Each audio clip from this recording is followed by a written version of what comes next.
you make of Doug Ford's plan? You didn't really talk about that at all. If Mexico doesn't get stronger on China, should a bilateral trade deal be on the table? I think I made myself pretty clear, but let me just say,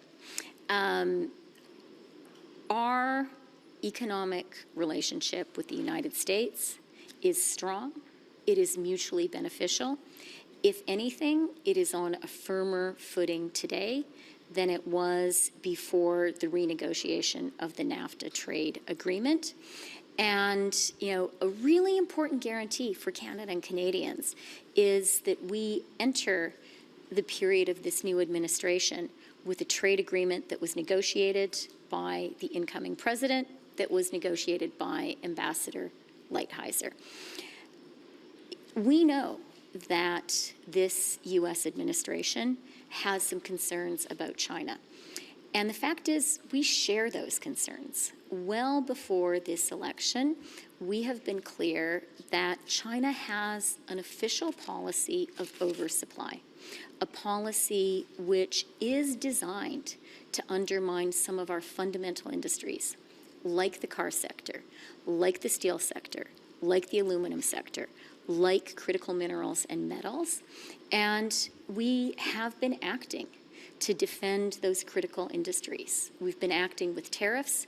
We've been acting by being very, very careful and systematic about preserving Canada's national sovereignty and our control over our critical supply chains in our own country. Having done that, we are very aligned with this U.S. administration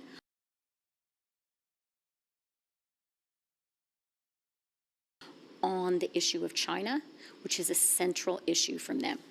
I have heard from them, and actually I've heard also from the Biden administration, and I've heard also from U.S. business leaders, some real concerns about whether Mexico is fully aligned when it comes to its policies vis-a-vis China.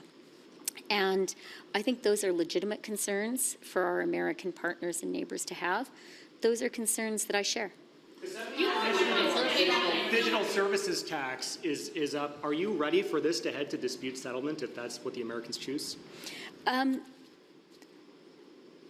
I think the fact that this is being handled within NAFTA is another sign of how special and how privileged the Canada-U.S. trade relationship is. That is the right way to be handling this and looking at it, and we are happy to continue to work with our American partners on it and on all other issues.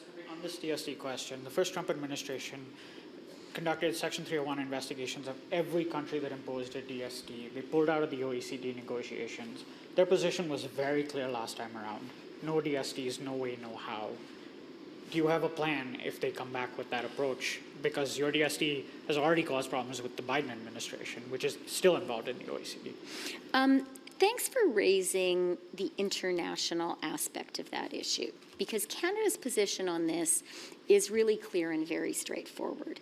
It is that some of our closest friends and partners and allies, the UK, France, Italy, currently have DSTs in place. Indeed, Italy and France are talking very seriously about significantly raising the level of their DSTs, and they are facing no trade consequences with the United States. My position as someone who speaks for Team Canada is Canada should not be discriminated against. Canadians need to have a level playing field on this issue. Cette fois-ci, l'administration Trump a un plan de match, projet 2025. Est-ce qu'il y a des éléments là-dedans qui vous... Are there elements in what the new Biden administration is going to do that should concern Canadians if the new Biden administration were to adopt them? I don't want to answer a question that is this hypothetical, but I can say this. We understand that electing the Trump administration is a major change, which will represent a significant changes within the U.S. and in Canada. We are ready to deal with those consequences. We understand that there are challenges ahead, and we also understand that there will be opportunities. We understand that there is a relationship between Canada and the U.S. that are based on the economic foundation that are unique to Canada. Qui nous donne uniquement des And this leads to a win-win economic relationship. And it is because of that economic reality that we found a way to work together with the Trump administration on the first time, and we will find a way of working together with the new Trump administration this time. I want to give you one piece of information. Canada is the largest market for the U.S. in the world. Canada is a larger market for the U.S. than China, than Japan, than the U.K. and France combined.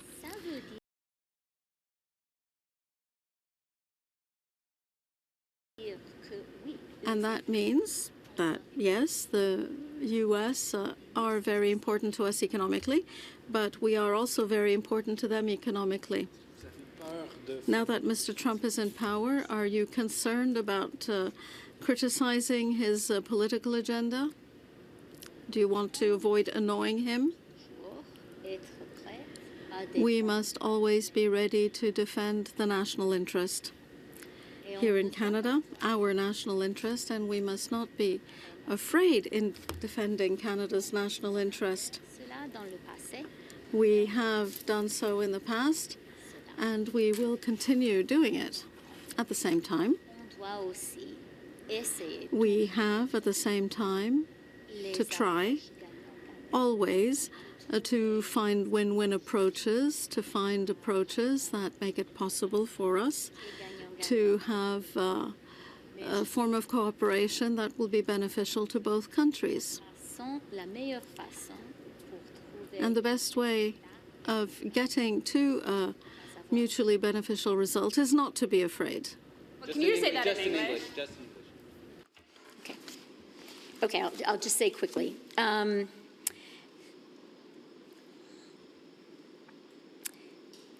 It is always important to stand up for Canada and to defend our country's national interest. And you can't defend our country's national interest if you're not prepared to stand up for Canada and Canadians. Having said that, I think the best way to do that is to start by looking for win-win outcomes, to start by looking for practical, effective ways to collaborate, to start by looking for areas where there is a shared interest and a shared approach. I think the position on China is one area of clearly shared views and a shared approach between Canada and the United States. In fact, it's one of the things that the President and the Prime Minister spoke about the day after his election.